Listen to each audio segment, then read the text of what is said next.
இன்றைய முக்கிய செய்திகள். ஹரியானாவில் பாஜக முதலமைச்சர் மனோகர்லால் கட்டார் திடீர் ராஜினாமா. சுயேட்சைகள் ஆதரவுடன் புதிய முதலமைச்சரானார் நயப் சிங் சைனி. தமிழ்நாட்டில் குடியுரிமை திருத்தச் சட்டம் நடைமுறைப்படுத்தப்படாது என ஸ்டாலின் உறுதி.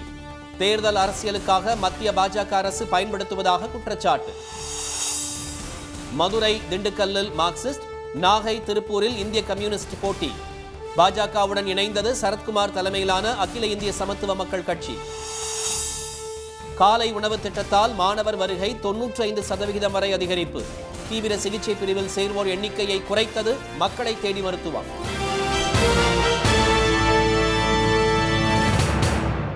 வணக்கம். வணக்கம். ஹரியானா மாநிலத்தில் கூட்டணி கட்சி ஆதரவை வாபஸ் பெற்றதால் பாஜக ஆட்சி கவிழ்ந்த நிலையில் சுயேட்சைகளின் ஆதரவுடன் புதிய முதலமைச்சராக திரு நயாப் சிங் சைனி பதவியேற்றார். 2019ஆம் ஆண்டு ஹரியானா சட்டப்பேரவைக்கு நடைபெற்ற தேர்தலில் மொத்தமுள்ள 90 தொகுதிகளில் பாஜகவுக்கு 40 இடங்கள் மட்டுமே கிடைத்தன.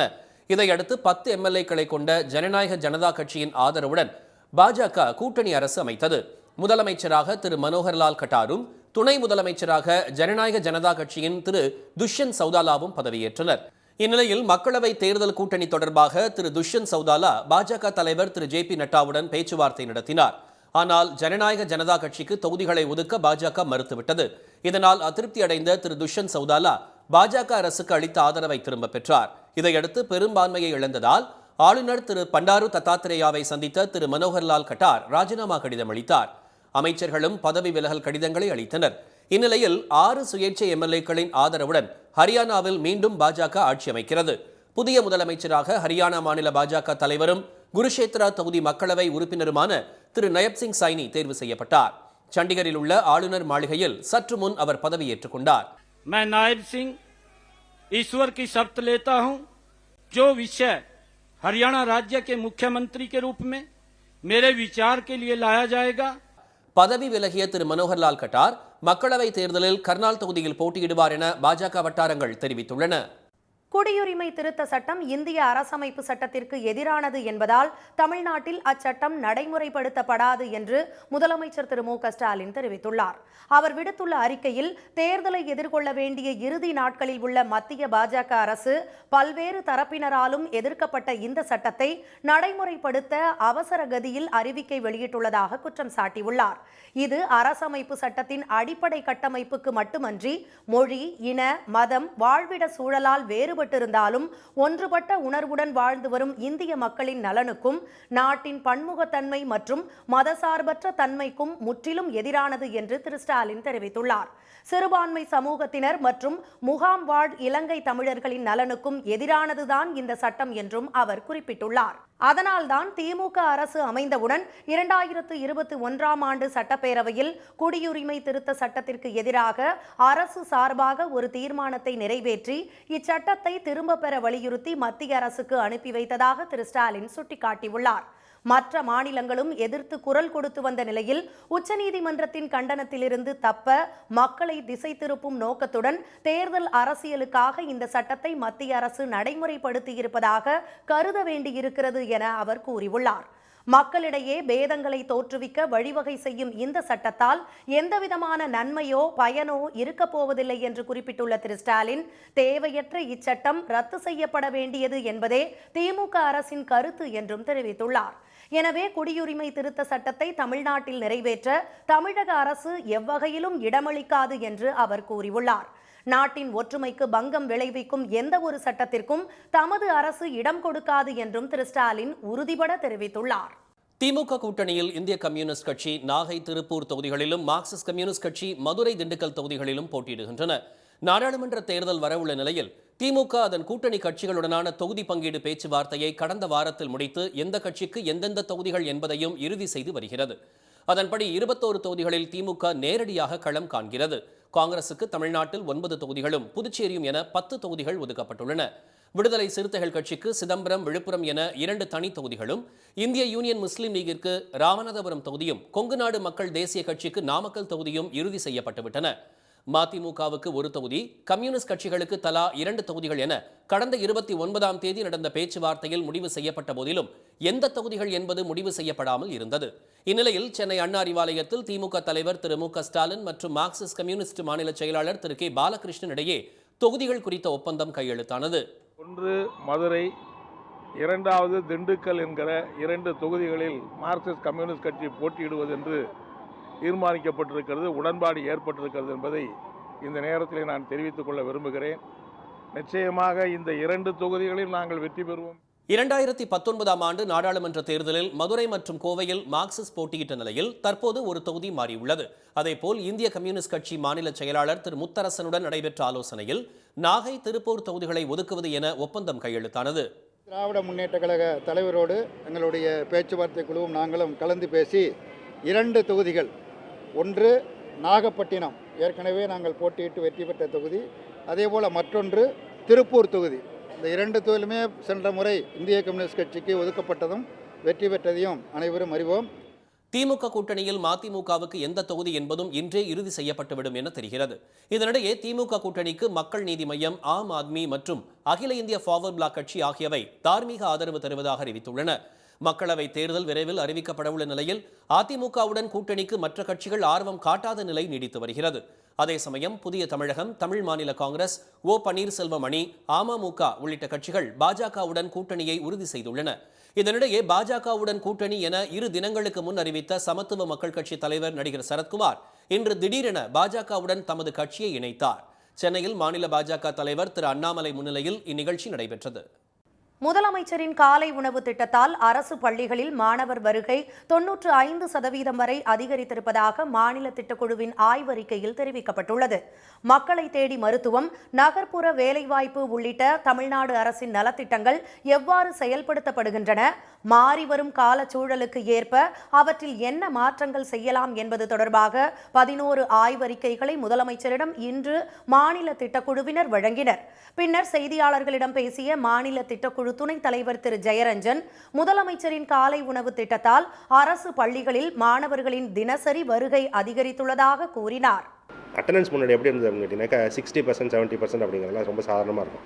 இந்த காலை உணவு திட்டம் வந்ததற்கு பிறகு எப்படி ஆயிருக்குன்னு கேட்டிங்கனாக்கா சாதாரணமாக 90% 95% விழுக்காடு அப்படிங்கிறது ரொம்ப சுலபமாக போகிறது. அது ஒரு இது பிள்ளைங்க 9 மணிக்கு ஸ்கூலில் 7:30 மணி 8 மணிக்கெலாம் ஸ்கூலுக்கு போகிறதுங்கிறது ரொம்ப சர்வசாதாரணமாக நடந்து கொண்டு இருக்கிறது. அரசு உதவி பெறும் பள்ளிகளுக்கும் அந்த திட்டம் விரிவாக்கம் செய்யப்படும் அப்படிங்கிறது அது ஒரு பெரிய ஒரு வரவேற்பு இருக்குது மக்களிடம்.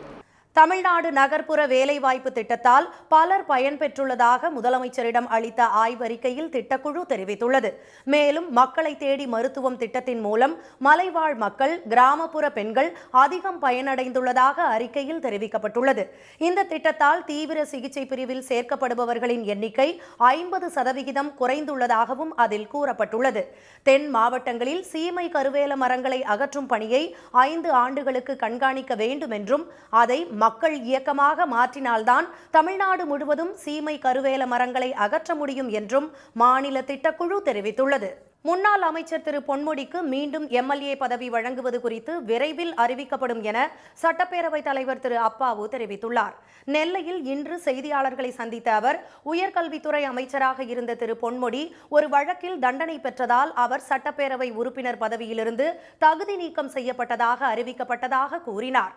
தற்போது உச்சநீதிமன்றம் திரு பொன்முடிக்கு விதிக்கப்பட்ட தண்டனைக்கு தடை விதித்து குற்றவாளி என்று அறிவிக்கப்பட்ட தீர்ப்பை நிறுத்தி வைத்துள்ளதால் அவருக்கு மீண்டும் பதவி வழங்குவது தொடர்பாக வயநாடு தொகுதி மக்களவை உறுப்பினர் திரு ராகுல் காந்தி, லட்சத்தீவு தொகுதி மக்களவை உறுப்பினர் திரு முகமது ஃபைசல், காசிப்பூர் மக்களவை உறுப்பினர் திரு அன்சாரி ஆகியோரின் விவகாரத்தில் என்ன சட்ட நடவடிக்கை எடுக்கப்பட்டதோ அதே நடவடிக்கை எடுக்கப்படும் என்று திரு அப்பாவு தெரிவித்தார். வயநாடு நாடாளுமன்ற உறுப்பினர் ராகுல் அவர்கள், லட்சத்தீவு நாடாளுமன்ற உறுப்பினர் முகமது ஃபைசல் அவர்கள், உத்தரப்பிரதேசத்தில் காசிப்பூர் நாடாளுமன்ற உறுப்பினராக இருந்த அன்சாரி, இவங்களுக்கெல்லாம் இந்திய அரசியலமைப்பு சட்டம், மக்கள் பிரதிநிதித்துவ சட்டப்படி என்ன நடவடிக்கை எடுத்திருக்கின்றதோ அதுபோல் மாண்புமிகு பொன்முடி அவர்களுக்கும் சட்ட நடவடிக்கை எடுக்கப்படும். பிரிட்டிஷ்காரர்களின் வருகைக்கு முன்பு இந்திய கலாச்சாரம் எப்படி இருந்தது என்பது அனைவருக்கும் தெரியும் என்ற திரு அப்பாவு, ஆனால் கால்டுவெல், ஜியு போப் போன்றவர்களின் வருகைக்கு பிறகுதான் எல்லோருக்கும் கல்வி கற்கும் நிலை ஏற்பட்டதாக கூறினார். அவர்கள் மத போதகர்களாக வந்தாலும் அதை தாண்டி தமிழக கலாச்சாரத்திற்கு ஏற்றவாறு தங்களை மாற்றிக்கொண்டார்கள் என்றும் அவர் தெரிவித்தார். இனி வருவது செய்தி துளிகள். தமிழக அரசு ஊழியர்களுக்கு 4% அகவிலைப்படி உயர்வு அறிவிக்கப்பட்டுள்ளது.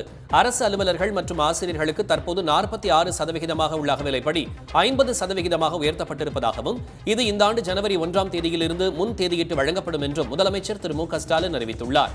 இதனால் 16 லட்சம் அரசு அலுவலர்கள், ஆசிரியர்கள், ஓய்வூதியதாரர்கள், குடும்ப ஓய்வூதியதாரர்கள் பயன்பெறுவார்கள் என திரு ஸ்டாலின் தெரிவித்துள்ளார்.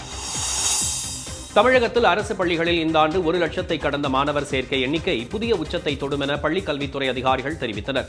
தனியார் பள்ளிகளுக்கு போட்டியாக அரசின் மாணவர் நலத்திட்டங்களை முன்வைத்து மாணவர் சேர்க்கையை இம்மாதம் 1ஆம் தேதியே பள்ளிக் கல்வித்துறை தொடங்கியது. இன்று காலை நிலவரப்படி மாணவர் சேர்க்கை 1,1443 உள்ளதாக அதிகாரிகள் கூறினர்.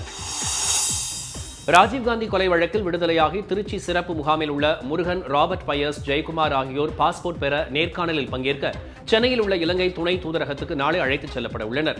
இதனை உயர்நீதிமன்றத்தில் தெரிவித்துள்ள தமிழக அரசு அதற்கான பாதுகாப்பு ஏற்பாடுகள் தயாராக உள்ளதாகவும் கூறியுள்ளது. இதனை ஏற்ற உயர்நீதிமன்றம் இலங்கை துணை தூதரகத்துக்கு முருகனை அழைத்துச் செல்ல அனுமதி கோரி அவரது மனைவி நளினி தாக்கல் செய்த வழக்கை முடித்து வைத்தது. தமிழகத்தில் போதைப் பொருள் புழக்கத்தை கட்டுப்படுத்த நடவடிக்கை எடுக்க வலியுறுத்தி தமிழகம் முழுவதும் அதிமுகவினர் மனித சங்கிலி போராட்டம் நடத்தினர். சென்னையில் நடைபெற்ற போராட்டத்தில் அக்கட்சியின் பொதுச் செயலாளர் எடப்பாடி திரு பழனிசாமி பங்கேற்றார். காஞ்சிபுரம், சிதம்பரம், திருப்பூர், பல்லடம் உள்ளிட்ட பல இடங்களிலும் அதிமுகவினர் மனித சங்கிலி போராட்டத்தில் ஈடுபட்டனர்.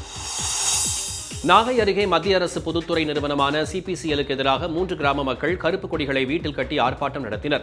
பனங்குடியில் செயல்பட்டு வரும் சிபிசிஎல் நிறுவனம் நரிமணம், கோபுராஜபுரம், பனங்குடியில் கையகப்படுத்திய நிலங்களுக்கு உரிய இழப்பீட்டுத் தொகையை வழங்காவிட்டால் மக்களவைத் தேர்தலை புறக்கணிக்கப் போவதாக அவர்கள் தெரிவித்தனர். இந்த 3 கிராமங்களில் விரிவாக்கம் என்ற பெயரில் மத்திய அரசினுடைய சிபிசிஎல் நிறுவனம் ஒட்டுமொத்த விளைநிலங்களை கையகப்படுத்தியுள்ளது. அதனால் பாதிக்கப்படும் மக்களுக்கு R&R மறுவாழ்வு மற்றும் மீள்குடியமர்வு இதுவரை வழங்கப்படாததை கண்டித்து வருகின்ற பாராளுமன்ற தேர்தலை முற்றிலுமாக புறக்கணிப்பதாக இன்று ஒவ்வொரு வீட்டு வாசலிலும் பதாகைகள் கட்டி கருப்பு கொடி ஏந்தி இன்றைய போராட்டம் தொடங்கப்பட்டுள்ளது. ராமநாதபுரம் மாவட்டம் கமுதி அருகே முஸ்டக்குறிச்சியில் பெதனாட்சி அம்மன் கோயில் மாசி களரி திருவிழாவை முன்னிட்டு 2 பிரிவுகளாக மாட்டு வண்டி பந்தயம் நடைபெற்றது. பெரிய மாடு பந்தயத்தில் 8 மாட்டு வண்டிகளும், சிறிய மாடு பந்தயத்தில் 15 வண்டிகளும் பங்கேற்றன.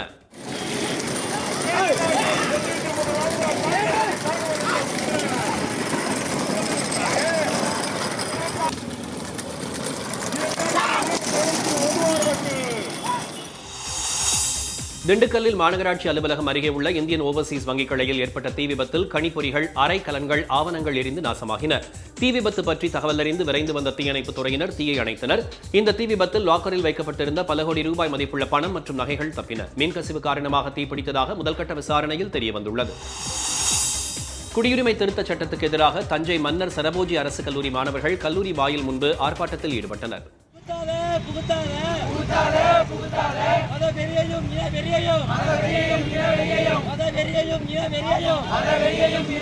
இதேபோல புதுக்கோட்டை அரசு மன்னர் கல்லூரி மாணவர்கள் இந்திய மாணவர் சங்கத்தினருடன் இணைந்து ஆர்ப்பாட்டத்தில் ஈடுபட்டனர். கரம்பக்குடி அருகே உள்ள மருதன்கோன் விடுதி அரசு மற்றும் கலைக்கல்லூரி மாணவர்களும் போராட்டம் நடத்தினர். தூத்துக்குடி திரேஸ்புரம் கடற்கரையிலிருந்து இன்று அதிகாலை ஃபைபர் படகு மூலம் இலங்கைக்கு கடத்தப்பட இருந்த 20 லட்சம் ரூபாய் மதிப்புள்ள 1400 கிலோ பீடி இலைகளை காவல்துறையினர் பறிமுதல் செய்தனர். கடத்தலுக்கு பயன்படுத்தப்பட்ட படகு மற்றும் சரக்கு வாகனமும் பறிமுதல் செய்யப்பட்டது. இது தொடர்பாக அஜய் என்பவரை கைது செய்து காவல்துறையினர் விசாரித்து வருகின்றனர். நீலகிரி மாவட்டம் கூடலூர் நகரை ஒட்டிய காப்பி தோட்டத்தில் 3 புலிகள் நடமாடும் கண்காணிப்பு கேமரா காட்சி வெளியானதால் மக்கள் மத்தியில் அச்சம் ஏற்பட்டுள்ளது. அரசு மேல்நிலைப் பள்ளி உள்ள குடியிருப்பு பகுதியில் இரவு நேரங்களில் உருமல் சத்தம் கேட்டதால் காப்பி தோட்ட உரிமையாளர்கள் கண்காணிப்பு கேமராக்களை பொருத்தியிருந்தனர். புலிகள் நடமாட்டம் தெரியவந்ததை அடுத்து தானியங்கி கேமராக்களை பொருத்தி கண்காணிக்க நடவடிக்கை எடுத்து வருவதாக வனத்துறையினர் தெரிவித்தனர். கடலூர் மாநகராட்சிக்கு 36 லட்சம் ரூபாய் வரி பாக்கி வைத்துள்ளதால் செம்மண்டலம் பகுதியில் உள்ள கந்தசாமி நாயுடு மகளிர் கல்லூரி அலுவலகத்துக்கு மாநகராட்சி அதிகாரிகள் சீல் வைத்தனர். 2018ஆம் ஆண்டிலிருந்து வரி செலுத்தாத நிலையில் பல நோட்டீசுகள் கல்லூரி நிர்வாகத்திற்கு அனுப்பப்பட்டது. இது தொடர்பான வழக்கு உயர்நீதிமன்றத்தில் நிலுவையில் இருப்பதாக கல்லூரி நிர்வாகத்தினர் கூறி வந்தனர். இந்நிலையில் கல்லூரி முதல்வர் அறைக்கும் அலுவலகத்துக்கும் அதிகாரிகள் திடீரென சீல் வைத்தனர். நீலகிரி மாவட்டம் கூடலூர் அடுத்த முதுமலை புலிகள் காப்பக பகுதியில் சாலையோரத்தில் நின்ற யானை கூட்டம் உங்களை பார்த்து வண்டியெல்லாம் நிக்குது உள்ள போங்கடா என்று வனத்துறையினர் செல்லமாக கூறியதை அடுத்து யானைகள் குட்டியை அழைத்துக் கொண்டு காட்டுக்குள் சென்றன. வண்டியெல்லாம் உங்களை பார்த்து நிக்குது ஓடு ஓடு ஓடு ஓடு போ போ போ போதும் போ கீழே போ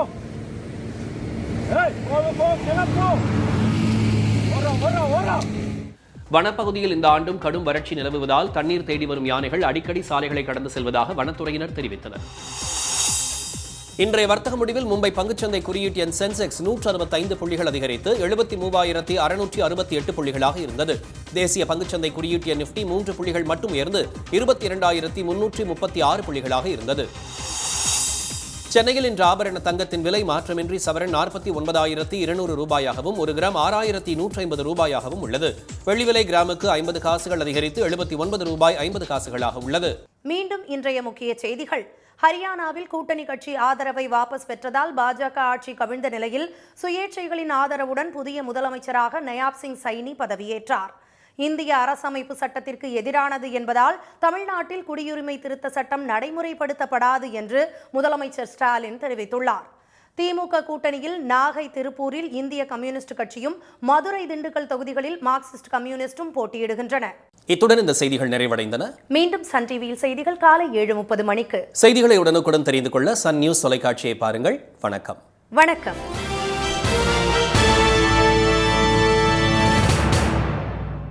உடனுக்குடன் செய்திகளை தெரிந்து கொள்ள சன் நியூஸ் பெல் ஐகானை கிளிக் பண்ணுங்க.